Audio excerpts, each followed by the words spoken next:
Oh, penjelasannya panjang, tapi saya persingkat saja. Pertama, kitab itu tetap dipakai.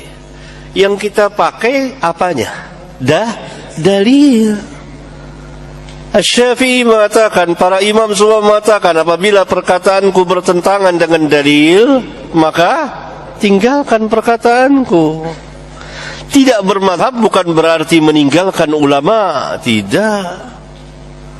Apakah ulama itu bermadhab? Tidak. Kan orang yang menjandarkan. Apakah mereka mengatakan saya Hambali, saya Syafi'i? Lalu kalau ditanya madhabnya Syafi'i apa?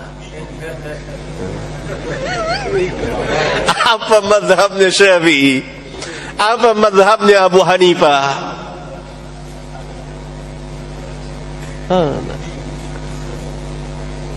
Coba penanya jawab nih.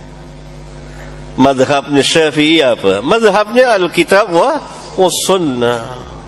Semua kembali kepada Alkitab wa Sunnah. Semuanya kembali kepada dalil Alkitab dan Sunnah. Kalau kita nggak mengikuti kiai ajengan, terus kita ngikutin siapa? Allah, pertanyaan. Tadi saya jelaskan jelas gamblang. La haula wala quwwata illa billah. Ya kita ikut Rasulullah SAW. Kan nanti dikubur ditanya siapa? Ditanya kiai kamu siapa enggak? Enggak, ditanya man rabbuka wa man nabiyuka wa ma dinuka. Ditanyakan siapa Rob kamu, siapa nabi kamu. Nabi saya kiai fulan. Nabi saya ajangan, enggak ada. Siapa nabi kamu, siapa nabinya? Muhammad sallallahu alaihi wasallam. Yang kita ikut disuruh oleh Allah apa? Ikutin Nabi Muhammad sallallahu alaihi wasallam. Sekarang Nabi sudah meninggal, kan ada keterangan di hadis Nabi tentang sunnah-sunnah Nabi. Ada Sahih Bukhari, Muslim, Abu Daud, Tirmidzi. Ini semua sabda Rasulullah SAW. Nabi bersabda sallallahu alaihi wasallam. Tinggal kita ikuti dan perbuatan dijelaskan. Ada yang bertanya, bagaimana menjawab orang yang mengatakan sebenarnya engkau mazhabnya apa? Ya. Kita bilang bermazhab tidak wajib. Bermazhab itu bagus ya. Tetapi tidak wajib untuk bermadhab. Dalilnya Imam Bukhari bukan bermadhab dari salah satu imam yang 4. Dia punya madhab sendiri. Ya. Dia punya madhab sendiri. Ya. Sedang sekarang kita sedang belajarnya madhab siapa? Madhabnya Imam Al-Bukhari. Ya. Yang benar bermadhab itu baik karena dengan bermadhab kita mudah mempelajari fikih. Ya. Tetapi yang dilarang adalah fanatik madhab. Fanatik madhab. Oleh karenanya sebagian ulama mereka tidak fanatik madhab tertentu. Imam Malik ya punya murid Imam Syafi'i. Imam Syafi'i tidak bermadhab Imam Malik. Dia belajar Imam Malik tapi dia punya madhab sendiri. Kenapa ada perkara-perkara yang diajari oleh Imam Malik dia tidak setuju? Paham? Imam Syafi'i punya murid Imam Ahmad. Apakah Imam Ahmad bermadhab Imam Syafi'i? Jawabannya tidak. Ada perkara-perkara yang disampaikan Imam Syafi'i tidak disetujui oleh Imam Ahmad, maka dia pun punya madhab sendiri. Ya. Yang penting yang diwajibkan oleh Allah adalah kita beramal dengan dalil Al-Quran dan Sunnah sesuai dengan pemahaman para ulama. Ya. Bahkan sebagian ulama tidak fanatik. Contoh Al-Muzani rahimahullahu taala. Al-Muzani itu murid topnya Imam Syafi'i dan dia yang punya kitab Mukhtasar Al-Muzani. Semua buku-buku fikih Syafi'i kembali kepada kitab Mukhtasar Al-Muzani. Jadi dia Imam Syafi'i waktu meninggal dunia digantikan oleh muridnya, kemudian salah seorang muridnya tersebut meninggal digantikan oleh Al-Muzani. Dan Al-Muzani mengumpulkan perkataan Imam Syafi'i yang terdapat dalam kitab Al-Um dengan juga yang dia dengar langsung dari Imam Syafi'i, dia ringkas dalam kitabnya Mukhtasar Al-Muzani. Ternyata Al-Imam Al-Muzani tidak fanatik buta kepada Imam Syafi'i. Ada beberapa pendapat-pendapat dia yang menyelisih Imam Syafi'i. Secara madhab dia madhab Syafi'i, tapi dia tidak fanatik. Ya, maka kita tidak boleh mencela madhab dan kita juga tidak berani mewajibkan untuk apa? Bermadhab. Ya, karena mewajibkan sesuatu harus dengan dalil. Bagaimana anda mau mewajibkan seorang dengan sesuatu yang tidak ada dalilnya? Ya, padahal imam madhab banyak. Ada Imam Syafi'i, Imam Malik, Imam Abu Hanifah, Imam Ahmad, ada Imam Ishaq, ada Imam Sufyan Ats-Tsauri, ada Imam Abu Thawr, ada Imam Ibnu Hazm, ada Imam Bukhari. Ini madhabnya sendiri lagi Imam Bukhari. Ya.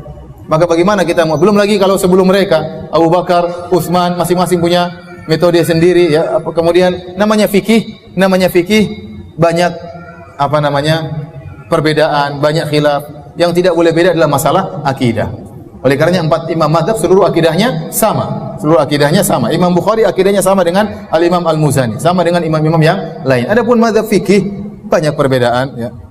Tapi kalau orang belajar dengan mazhab tentunya lebih baik dia mempelajari mazhab Syafi'i secara total, kemudian setelah itu baru kemudian dia belajar mazhab yang lain. Tapi sekarang tidak mudah. Ya tidak mudah seorang belajar satu mazhab secara full ya dengan kesibukan yang ada. Ya orang ingin yang praktis, mana pendapat yang paling kuat maka dia ngaji dan masing-masing ustaz menyampaikan yang menurut dia lebih baik. Dan banyak pendapat-pendapat kita tidak keluar dari mazhab. Kita sampaikan pendapat ini yang benar ini mazhab ini. Pendapat yang benar ini mazhab ini. Saya pernah bertanya kepada ormas yang tidak memakai mazhab. Sebenarnya boleh dan bisa tidak kita tidak bermazhab. Antum baca Quran, mohon maaf, bukan mengetes. Antum baca Quran dari mana bisa tahu pandai baca Quran?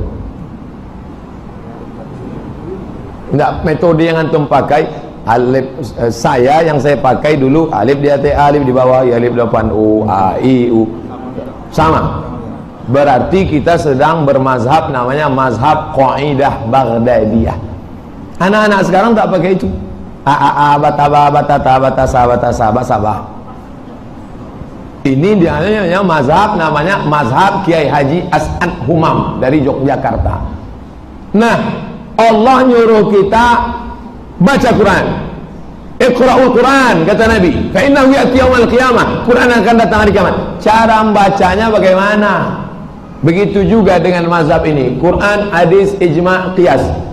Bendanya sudah ada, tapi cara mengambil istimbat hukumnya bagaimana? Maka datanglah Muhammad bin Idris Asy-Syafi'i, ditulisnyalah satu kitab usul fikih paling tua di dunia, namanya kitab Ar-Risalah. Yang menulisnya namanya Rabi' Al-Muradi, dipanggilnya muridnya namanya Rabi'. Rabi', ta'al, sini sebentar Rabi'.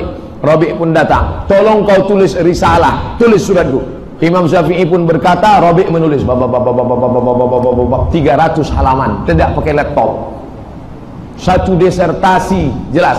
Kitab Ar-Risalah tak bisa dibaca orang di Al-Azhar kecuali anak-anak S2 hukum usul fikih Al-Azhar, karena bahasanya yang begitu tinggi, singkat, padat, mengandung bahasa hukum. Anak usul fikih kitab Ar-Risalah. Tahu Ustaz dari mana? Ketika kami sedang menerjemah Ar-Risalah di Jakarta, datang orang dari Al-Azhar. Apa yang kalian terjemah? Ar-Risalah. Senyum dia. Ini kitab untuk di Al-Azhar S2 baru bisa membacanya. Paham? Tiba-tiba datang orang sekarang, jangan kita ikut-ikut ulama, langsung saja ke Quran dan Sunnah. Berarti dia membuat imam mazhab yang kelima dia. Kalau ada orang yang begitu, berarti dia katakan sama dia, siapa namamu? Namaku Budi. Mohon maaf kalau namanya sama. Saya pakai nama ini karena ini yang paling umum. Ini Ibu Budi. Tapi nama imam kita Pak Budi. Lain, gua tak masuk ini. Kalau gitu nama Ustaz aja lah. Syafi'iyah, Malikiyah, Hanafiyah, Hanabilah. Kalau kau buat lagi, Somadiyah. Karena kau sudah menjadi imam mazhab yang kelima. Saudi Arabia itu tak bermazhab Pak Ustaz. Siapa nama muftinya? Syekh Abdul Aziz Ibnu Baz. Syekh Abdul Aziz Ibnu Baz mengaku saya bermazhab Hambali. Saudi Arabia itu mazhabnya Hambali. Makanya subuhnya tak pakai kunut.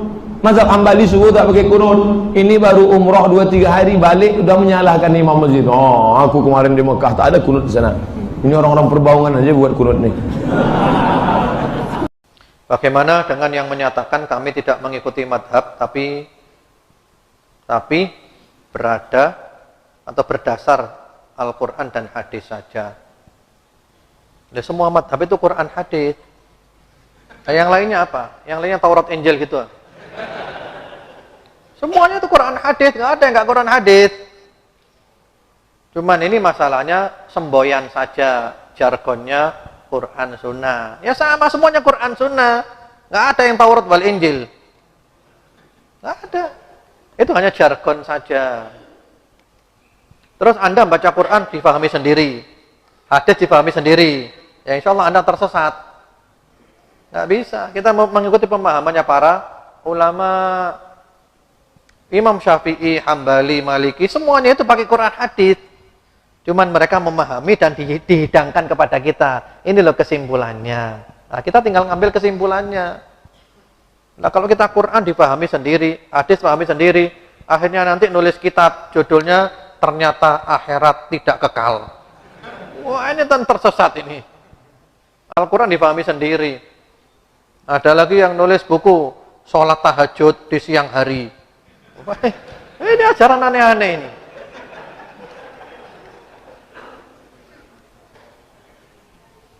Jadi sudah, kita nggak usah aneh-aneh aja biar masuk surga Bapak Ibu. Nanti kalau kita macam-macam nanti nggak bisa masuk surga kita. Ikuti aja yang ada itu. Ya itu sudah dihidangkan oleh para ulama, tinggal kita ambil. Bismillah. Assalamualaikum Ustaz, bagaimana kedudukan mazhab dalam Islam? Apakah kita wajib bermazhab? Apakah jihad diwajibkan dalam Islam? Bagaimana caranya dan keadaannya bagaimana? Tadi sudah saya sampaikan, mazhab itu jalan yang mengantarkan kita pada ibadah yang benar sesuai petunjuk Nabi SAW. Antum kalau tidak bermazhab, bagaimana bisa berislam dengan baik? Jadi mazhab itu bukan kelompok, mazhab itu pilihan dalam mengamalkan ajaran-ajaran Nabi SAW. Misal begini, saya ingin kembali pada Al-Quran dan Sunnah. Pertanyaan saya, bagaimana cara antum mengambil sunnah? Sunnah itu dari Nabi, antum pernah ketemu Nabi? Mimpi aja belum tentu ketemu Nabi. Nah, cara antum mengambil dari Nabi disebutkan oleh Nabi di hadis Ibnu Majah nomor hadis 233. Wa innal ulama'a warathatul anbiya, dan para ulama itu pewaris para nabi. Para ulama ketika mengajarkan kepada kita menyampaikan ajaran-ajaran dari Nabi. Yang disampaikannya semua disampaikan, tidak disembunyikan. Di antara yang disampaikan ada pilihan-pilihan beragam. Ketika antum mengambil dari pilihan itu, artinya antum mengambil madhab, pendapat yang sesuai, yang tenang antum amalkan. Makanya Imam Muslim membuat satu bab khusus dalam kitab sahihnya. Antum cari Sahih Muslim jilid yang pertama, ada 9 jilid yang syarah Imam An-Nawawi. Cari jilid yang pertama halaman 119, posisi paling kiri sebelah atas. Terbitannya Darul Hadis. Warnanya biru dongker, cetakan tahun 2002.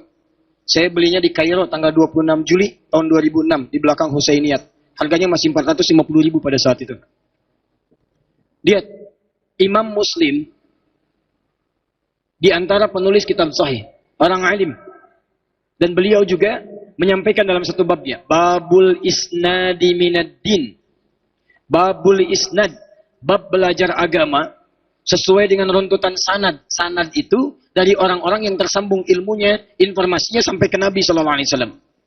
Belajar nyambung ke Nabi. Kata Imam Muslim, minaddin, itu yang bagian penting dalam agama. Sebab kalau antum belajarnya tidak dari orang-orang yang paham kemudian agama, tersambung kepada Nabi, maka mohon maaf, itu nanti ada resiko dalam pengamalan ibadahnya. Bisa-bisa ibadahnya ikut keliru. Silakan, dia memang tidak berjumpa dengan Nabi, tapi dia mengambil ilmu, dia thiqah sampai tersambung ke Nabi SAW. Gurunya bisa macam-macam. Siapa yang belajar itu? Dari mana taunya? Mengamalkan hadis Nabi. Wa innal ulama warathatul anbiya. Para ulama pewaris para Nabi. Jadi ketika antum mengambil pendapat ulama, antum mengambil pendapatnya, itu artinya antum mengambil ajaran dari Nabi SAW. Dan pendapat itulah yang disebut dengan madhab. Jadi kalau diartikan apakah kita wajib bermadhab, kalau dalam pengertian fikih harus bermadhab, karena madhab itu pilihan. Tapi kalau dalam pengertian misalnya bermadhab dalam arti, maaf ya, berkelompok, harus pada hal tertentu, itu yang tidak diwajibkan, itu yang kemudian kalau fanatik tidak dibenarkan dalam Islam. Jelas ya? Jadi silahkan ambil jalur. Mazhab itu kalau dalam pemahaman saya, lebih kepada jalur keilmuan yang tersambung kepada Nabi SAW. Bukan berarti harus terkotak-kotak kemudian saling berselisih, itu yang tidak tepat. Paham ya? Baik. Selanjutnya, ada telepon, mau diangkat? Bismillah. Antum kenal Imam Al-Bukhari?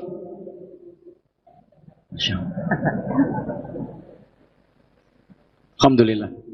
Semalam ada yang Umar, sekarang kenal Imam Al-Bukhari. Baik. Imam Al-Bukhari, imam besar, menulis kitab sahih, bermadzhab. Mazhabnya Syafi'i. Ya, bukan berarti tidak kenal yang lain, tapi mengambil ilmu dari jalur. Imam Muslim, Syafi'i. At-Tirmidzi, Syafi'i. An-Nasai mengambil Syafi'i. Ada yang sebagian Hambali, Imam Ahmad kemudian meneruskan Hambali. Ibnu Taimiyah bermadzhab. Ya, Ibnu Qayyim Al-Jauziyah bermadzhab Hambali. Kemudian Syekh Muhammad Nasiruddin Al-Albani Hambali. Ya, Syekh Ad-Dahlawi Abu Hanifah Hanafi. Syekh Ar-Rabiti saya berguru langsung pada beliau. Matanya tidak melihat, buta, tapi Masya Allah kitab hafal di dalam kepalanya. Bukan hafal di luar kepala, hafal dalam kepala. Dengan titik-titiknya. Kami pernah membaca kitab. Begitu teman kami membaca, dia koma. Kata Syekh kami, dia titik, maaf, laysatin nuqta al-fasilah. Itu bukan titik, itu koma. Kata kawan kami, Syekh, maktub hina al-fasilah. Di sini maktub hina nuqta, tertulis di sini titik. Kata Syekh kami, bukan. Itu cetakan yang berapa? Sekian. Yang benar rujuk pada cetakan sekian. Halaman sekian, paragraf sekian, baris sekian. Itu sebelah sekian. Hurufnya paling sekian. Beliau itu saking dalamnya belajar sampai buta matanya. Antum masih bisa melihat berapa yang dipelajari. Coba kita kembalikan lagi. Jadi bermadzhab itu bukan berarti ngambil kelompok terpisah-pisah, tapi untuk mengembalikan pemahaman kita sesuai dengan petunjuk. Silakan, gak ada masalah. Di Saudi bermadzhab. Ya, Syekh Saudi itu madzhabnya Hambali. Di Mesir rata-rata Syafi'i. Syria Syafi'i. Libya, Tunisia, Maroko Maliki. Pakistan, India Hanafi. Ya, jadi kalau bermadzhab itu artinya jangan dibuat susah. Artinya kita ingin kembali pada tuntunan yang benar, tapi tidak boleh fanatik dalam